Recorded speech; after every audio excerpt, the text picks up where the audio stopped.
Hello, everybody, and welcome to today's show. I'm your host, Zach Drew. And I'm Andrew Bellers. I'm going to say this one time up top, and it is important. If you have kids in the room, young kids, please send them out of the room now, or watch the show later, or put headphones on so they can't hear the things we're discussing. Today's show it's graphic, and it needs to be because it's what they are teaching our kids in schools.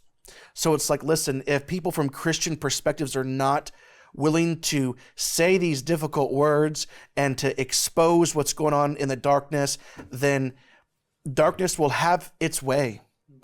Today's show is called Peddling Porn, what schools are teaching your kids. And it's more than just that too. It's their teachers that they trust, sitting them down and explaining in graphic detail, even in picture form, the gross immorality that the world offers and how it's totally normal. Mm-hmm. We're going to be talking about a bill that was just passed in Illinois that they're going to be teaching kids K through 12. We're going to be talking about today how it literally was pedophiles. And it's not a conspiracy theory. And you'll see this. It's fact. It's well known if you would just get your head out of the sand. It was legitimate pedophiles that gave us our sex education today in the public school systems. And it was the studies, these studies by Kinsey, and we're going to get into it, and how Planned Parenthood has, taken this and they've given it to our children. We're going to be talking about books, horrific, pornographic books that there's 3 copies in our Decatur library here in Macon County. Mm-hmm. In the kids section, the little kids can check that out. Pornographic material, explicit material, teaching little kids how to masturbate and all these other things, the little kids. We're going to be talking about how we're going to be going. And those books, they're also in public schools around this area. Mm. I need to start out this program by reading a few scriptures. In Matthew chapter 18, verses 5 through 6, this is Jesus who said this. It is the red words. Whoever receives one such child in my name receives me. But whoever causes one of these little ones who believe in me to sin, if you cause the kids to sin, it would be better off for that man or woman that causes those kids to sin to have a great, mega, large millstone hung around his neck, fastened around his neck, and to be thrown into the depth of the sea. Yeah. Do you know, that's Jesus talking. Listen, one of the most feared ways to die is to be I looked up before the show. It's always either number 1, number 2, number 3. And, today it's like neurological disorders, cancer. Well, listen, they weren't worried about cancer back in Jesus' day. It was likely the number 1 most feared way to die was drowning. And Jesus said, listen, if you cause one of these kids to sin, it'd be better off for you if a massive rock was tied around your neck and you were thrown in the sea. Not just drowned, but drowned in a horrific way. Whatever you are most fearful of, it'd be better off for you to die that way than what God will do to you. Right? That's right. That's what the scripture's actually saying. It'd be better off for that man to die in such a way than to suffer the wrath of God that God has laid aside for them. And Jesus, this is just Jesus talks so much about hell. There's little that we actually know about hell, except in the New Testament, Jesus is talking about it. There's so many new concepts that you learn about it. And that's why it's so important that we talk about what we're talking about today. We talk about morality, because there's a real heaven and there's a real hell. And children are being brought up to believe what is evil is good. Like it says in Isaiah, They're taking good for evil and evil for good. And we need to be bringing light to this and warning people. That's right. And that's Ephesians 5, 11 through 13. It says this, take no part in the and listen, why don't you just read all of Ephesians 5? Okay, we only do a half an hour program. So we're reading 3 verses right now from Ephesians 5. But the entire section of that previous content before is about specifically sexual immorality. And it says this, take no part in the unfruitful works of darkness. Take no part, but instead expose them. So don't simply just say, hey, listen, I'm not going to take part in it. No. The word of God instructs you, man of God, woman of God, that's watching this program right now. You are not afforded the convenience of simply just sitting on the sidelines and saying, no, I'm just not going to take part in it. I'm doing my part by not taking part in it. No, the word of God says for you not just to not take part in it, but to expose it. Yeah. Okay? But instead expose them, for it is shameful even to speak of the things that they do in secret. But when anything is exposed by the light, it becomes visible. This is a difficult program. It must be talked about. Because the scriptures in Proverbs 22 verse 6 says this, train up a child in the way he ought to go, or he should go. Even when he is old, he will not depart from it. Listen, when you train up a child in the way he ought to go, he won't depart from it. But if you train up a child in the way he ought not to go, except for the grace of God, if God's grace does not intervene in that man or woman's life, they will maintain that path that they've been taught. And whenever your kids are somewhere else 9 months out of the year, and so you might even have them for a couple hours in the morning. You're getting up, getting them ready, sending them off to school. They come home 3 o'clock. Maybe you're coming home at 5 o'clock. Maybe you have 3-4 hours until they go to bed. The majority of the time, K through 12, that you have your kids, other than the summer, they're sleeping before school and after school. So the public school system that we've entrusted the care of our kids to, or instructing them in the ways that make God vomit. Illinois just passed a bill, and it was actually it was signed, the bill in to change our public sex education. It was just signed by our governor here in Illinois, J.B. Pritzker. You know, before we even get into what the bill is, they're going to be teaching the kids K through 12. Let's go ahead and just take a look about how the liberal media describes what's taking place. Illinois will now teach sex education in K through 12 schools, consequences of sexting. Governor J.B. Pritzker signed 2 bills that update the state's sex education standards in K through 12 schools. The voluntary standards will emphasize health, safety, inclusivity with age-appropriate resources. Oh, well, golly, how could anybody be against teaching the kids about health and safety? Right? Senate Bill 818 says this. Senate Bill 818 brings Illinois' sexual health education to the 21st century. Listen, you got to update the sex ed, Grandma. They're doing it different these days. They sure are. They sure are. Into the 21st century by adding new personal health and safety education standards into kindergarten through 5th grade and making comprehensive health education more inclusive in grades 6 through 12. What are you saying, Christian? What are you saying, conservative Christian? You're against this, you bigot?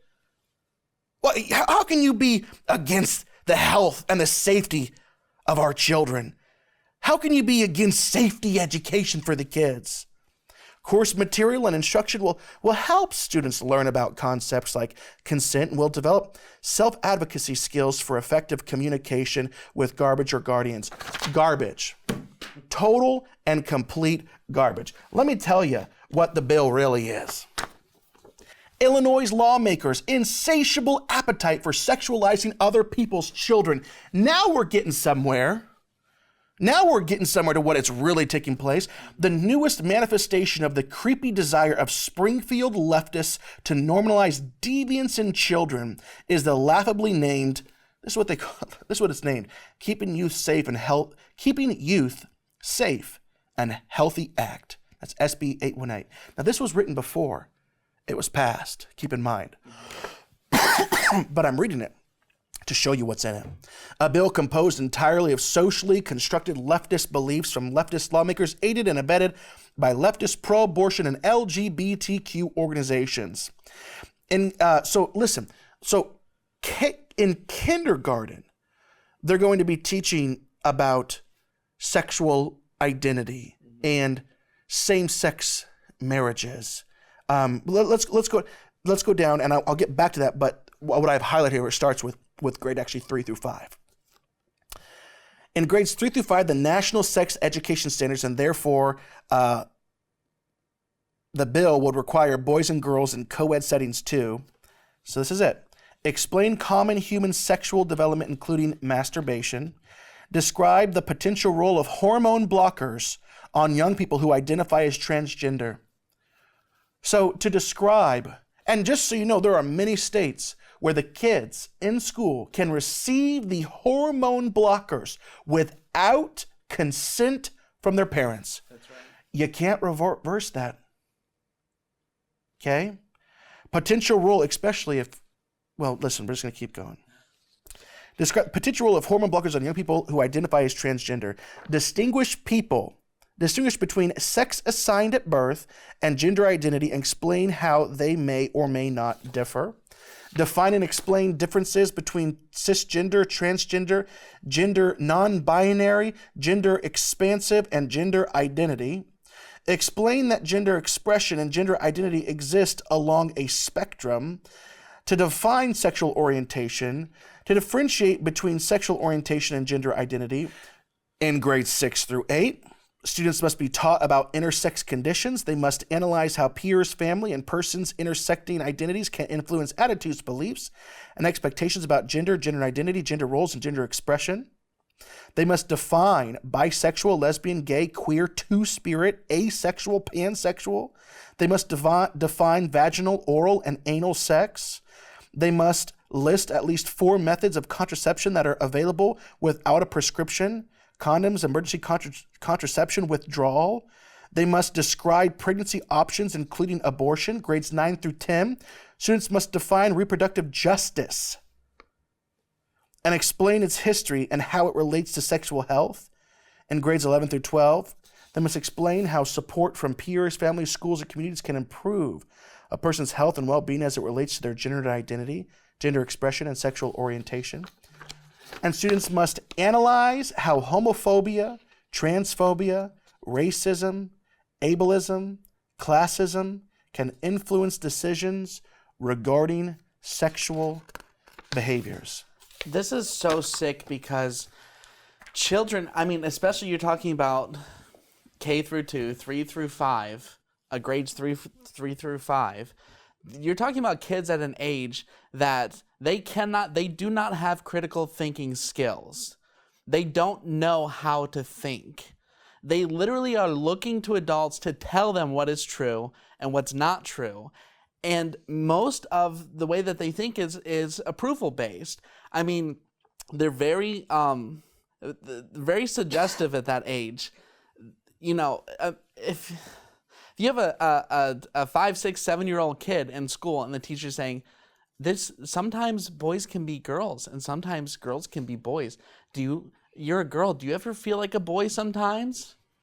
Unbelievable. How many times do you think the kid is probably going to say, yeah, sometimes? They can't even define, 5, 6, 7, they can't even define what a boy or a girl is. And you're telling them and pushing your agenda. Sometimes you probably feel like a boy. They're going to say yes. Like you're filling their minds with garbage and you're destroying their future. That's right. So that's a quick synopsis of that bill. Kindergarten through 2nd will be taught about same-sex couples and to define gender identity.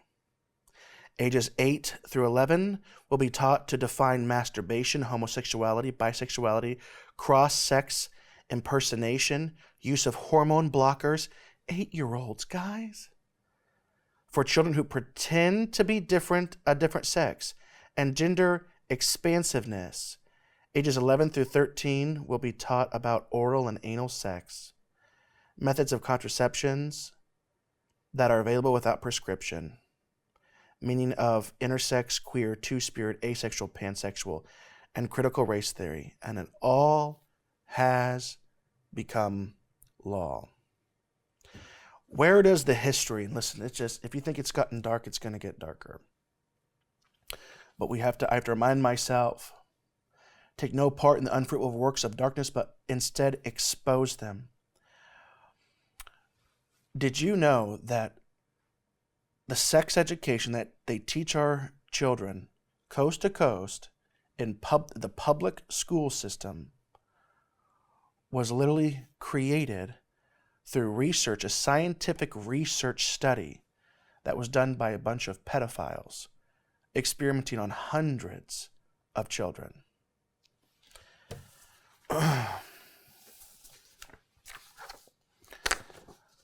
It's going to take a few minutes to get through.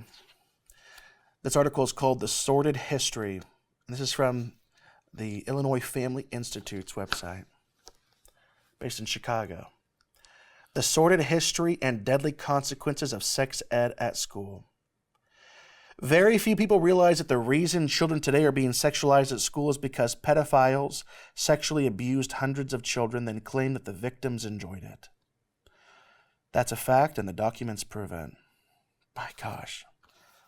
The government schools all across the United States today, young children are literally being encouraged to experiment with fornication, masturbation, sodomy, oral sex, and all manner of sexual activities. It often begins as early as kindergarten and elementary school.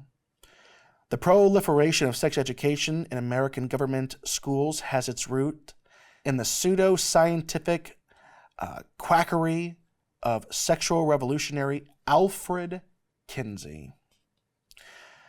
The relatively new idea that children must be taught graphic and obscene sex education only emerged seriously in the United States in the middle of the last century.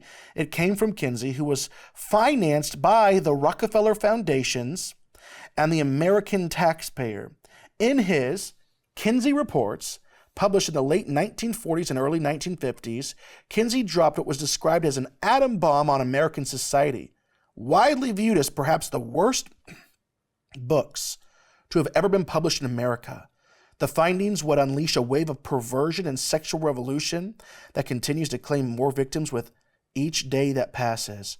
One of the elements of his sex research involved pedophiles who sexually abused children while gathering scientific data. Experts have concluded that Kinsey's own data show that potentially hundreds of children were raped and molested by one or more pedophiles using a stopwatch. And I'm not even going to read the next part. About 200 boys under the age of 12 were among the victims. Incredibly, Kinsey even claimed that children enjoyed this abuse and that sex with adults, even incest, could be beneficial to them. People, listen, I just got to stop and tell you, I have to read these things because this is what they are teaching our kids in public schools. This is where the sex education programs come from. This is their roots. And it's taken a long time for them.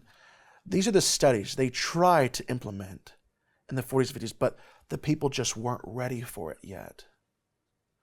The people, unfortunately, have grown so dark in this world, they're ready for it now.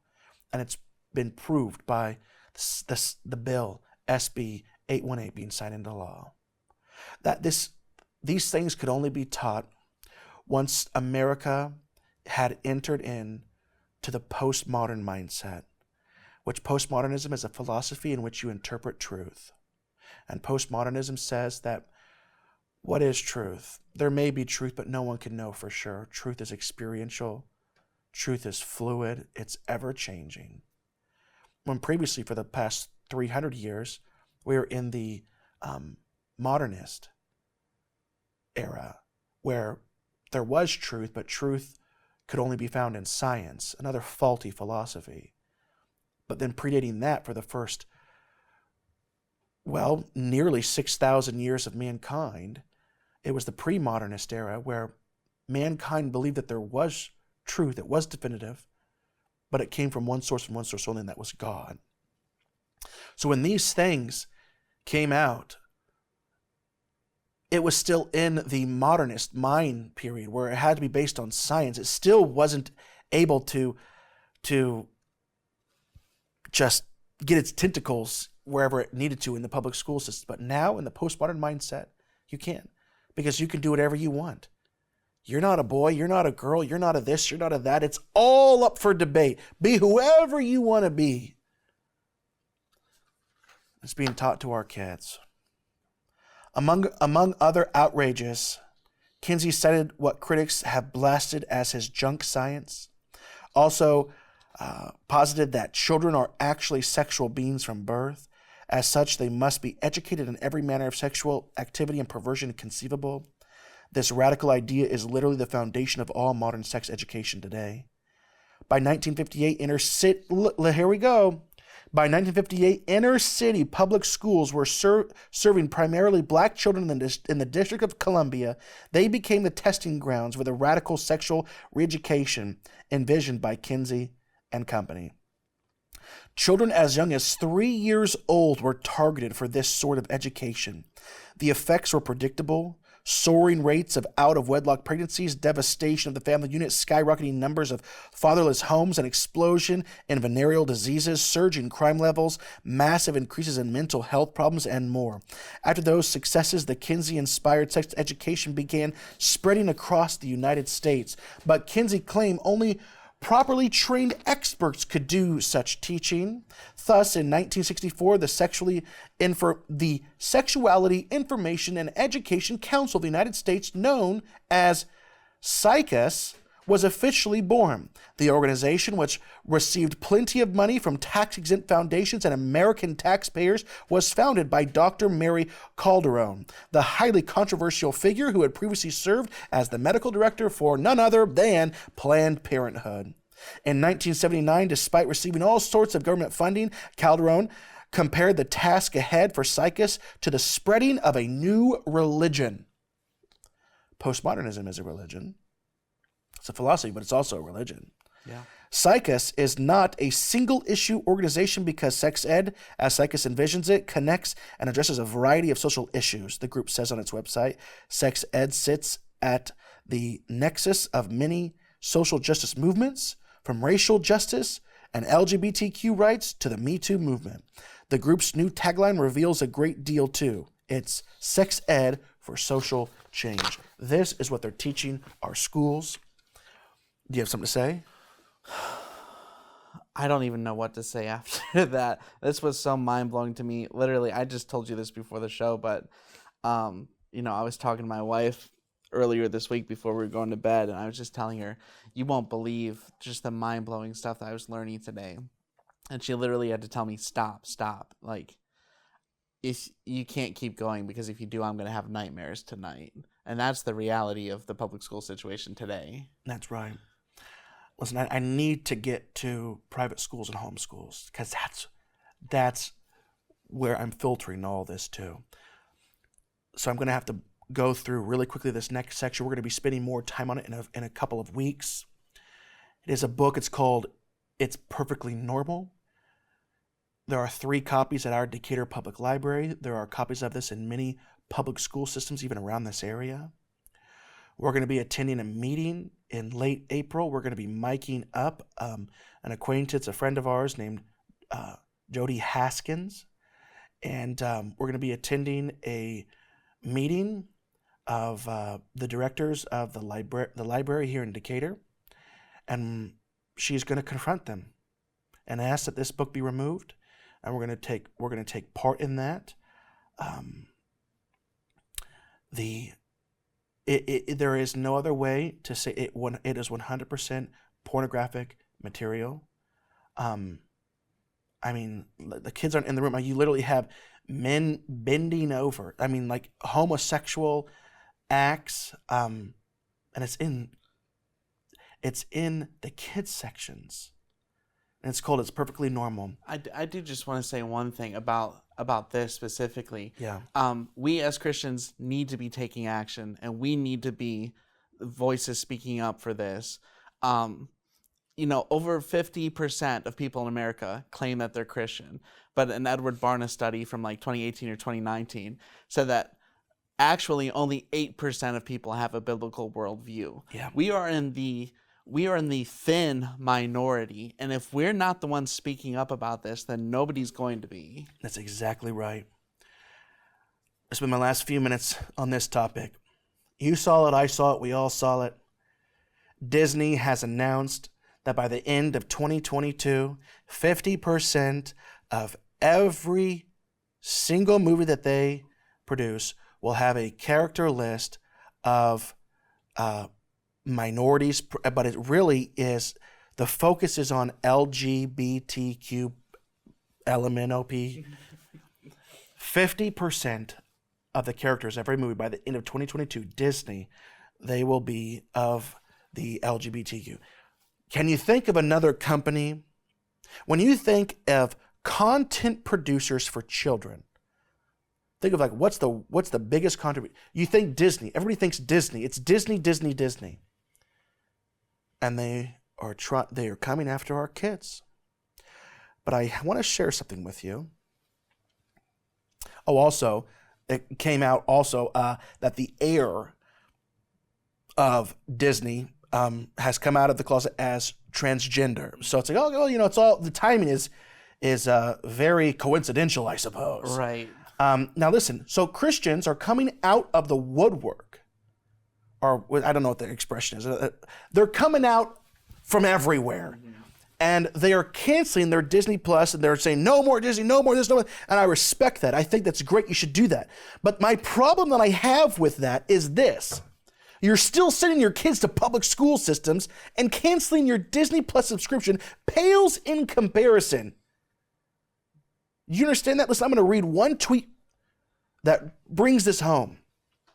Canceling your Disney Plus while your kids are in the public school is like putting sunscreen on your kid before sending them for a swim in shark-infested water. Make sure you're not just engaging in the performative periphery without taking the center. Cancel both Disney and public school. Listen, you're making yourself look dumb. If you're canceling your Disney Plus subscription and you're not taking your kids out of the public schools, we will never win the war on culture, Vodi Bakum said, while our kids are still sitting in public schools. And so many Christians, they're sending their kids to public schools, and a lot of the time, people say that they can't afford, there are the exceptions. But a lot of the time, it's like, well, if we send our kids to private school or homeschool, we'd have to take a massive pay cut. We'd have to downsize. We'd have to sell one of our cars. So be it. How important are your kids? Train up a child in the way he ought to go. And when he departs, whenever he gets older, he will not depart from it. Listen, heaven and hell are on the line, people. Don't just cancel your Disney Plus while sending your kids, and like the tweet said, in a shark-infested waters. For be better for the man to have a millstone hung around his neck and be thrown in the depths of the sea than to cause one of these little ones who believe in me to sin. We had a lot of content today. We obviously didn't get through it. It was tough content. Please pray about what I talked about today. If you're a parent, pray about getting your kids out of the public school system. If you're a grandparent and you can afford to help your grandkids, help your kids financially, get them out of the public school system, then do it. Or even just with your time. I mean, a lot of grandparents, they have time that their children don't to take care of their grandchildren. If you're able, to take the time and the energy and say, I'll take the kids, I'll help homeschool, that would be a huge service. That's right. That's right. Listen, we are totally out of time for today's program. Just want to end it with, like I do all the time, get into your word. These are dark days. We need to be able to recognize and when the Lord is speaking, and that is so difficult when we're not in our word on a daily basis. Get into your word. Okay.